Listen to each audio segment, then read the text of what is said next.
So in the earlier video, I have shown how we can write the normal mode oscillation response and generalize it for free vibration condition. Now we'll take a specific case like a numerical where we have this system given and we want to write the free vibration response.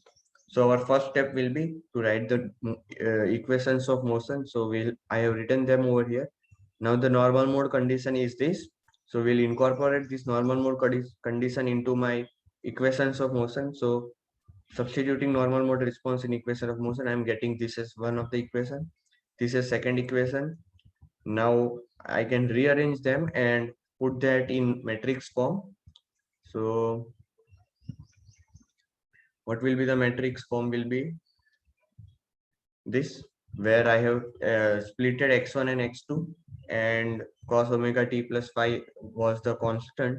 So I've got this special matrix which is useful to us because this is equated to 0.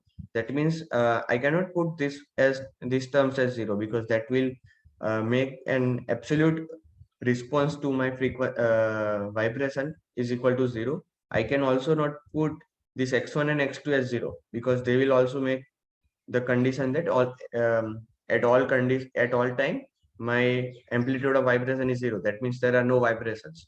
So I can only put this matrix is equal to 0. So I have taken that. So as I said, if we take other matrices equal to 0, we'll have trivial solution, and we want non-trivial solution. So we can get the value of omega square, that is the natural frequency. So I've taken this and to get a real value solution for omega, we need to take the determinant of it and put it at as equal to 0. So that will give us a non-trivial solution. How it will give? So if this determinant is 0, that means it is an invertible matrix. We can invert it and we can get the values of x1 and x2 in terms of my omega and all. So omega in terms of x, m and system values. So I have put determinant is equal to 0. This is the expanded form after determinant is equal to 0. And we can see that it is a quadratic in terms of omega square. So I have combined all the terms also. These are constants. This is the coefficient for omega square and this is the coefficient for omega square whole square. So the two solution will be omega 1 square, omega 2 square. These are the normal mode, natural frequencies of the normal mode oscillation. So now we need to find two normal mode shapes or normal shapes of the vibration, normal mode oscillation.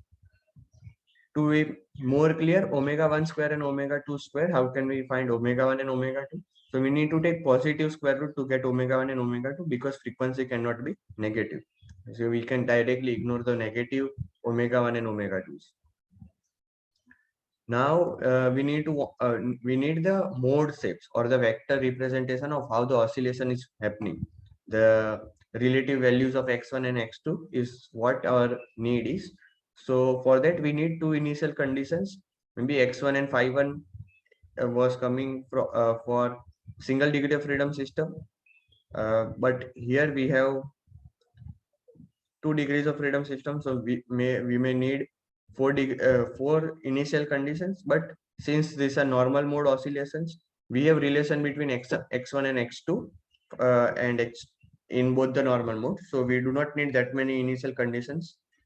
So we need to find R1 and R2. That's our aim is. So we already have the answer to natural frequencies. So we'll put that in the above equation. That is the equations of motion and get the relation between x1 and x2. So we can use either of the two equations. We have two equations, two equations of motion.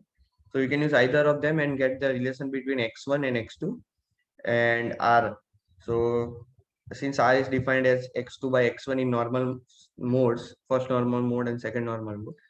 So we have just used this equation to get that ratio. So this is the x1 ratio. And in the same way, we can get the x2 ratio also.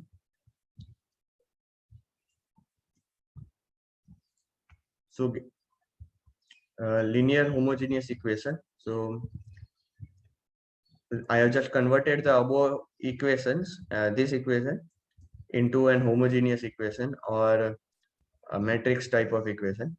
So it is the same thing. The A is the coefficient, X is the vector. X cannot be 0 because omega and phi will be 0 otherwise.